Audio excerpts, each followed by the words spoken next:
The Magnificent Gladiator is a 1964 peplum directed by Mr. Alfonso Brescia.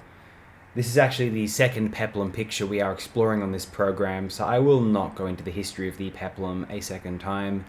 In this film, Mark Forrest portrays a strongman rebel Attalus, dubbed Hercules in the English language release.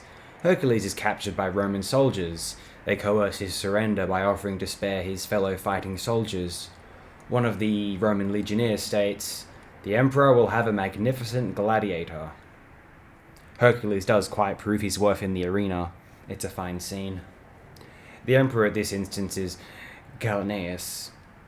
Here we get to demonstrate something I like about the peplum bracket. I really love how they occasionally invoke the specific era of the Roman Empire.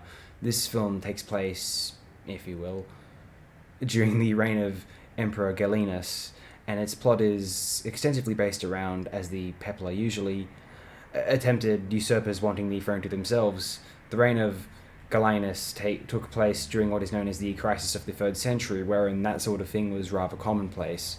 The attempted usurpers find an exact look-alike actor, literally a performer whose appearance is identical to Emperor Gallienus. I'm not even sure if I'm pronouncing that right.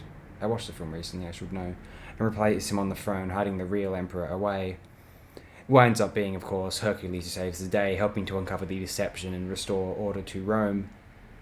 But yes, I find this to be a particularly fun peplum bash. It ticks all of the boxes for me, and I'm more than glad to point out its existence on this program. Brief note on Mr. Brescia. This director was quite prolific over the course of the 1960s through to the 1980s. The Magnificent Gladiator was his second feature, after the fellow peplum Revolt of the Praetorians, released that same year. Brescia was cultivated in genre exploitation, and it would essentially map the remainder of his filmmaking career. I quite enjoy a number of Brescia's films. It would be interesting to discuss some of them eventually.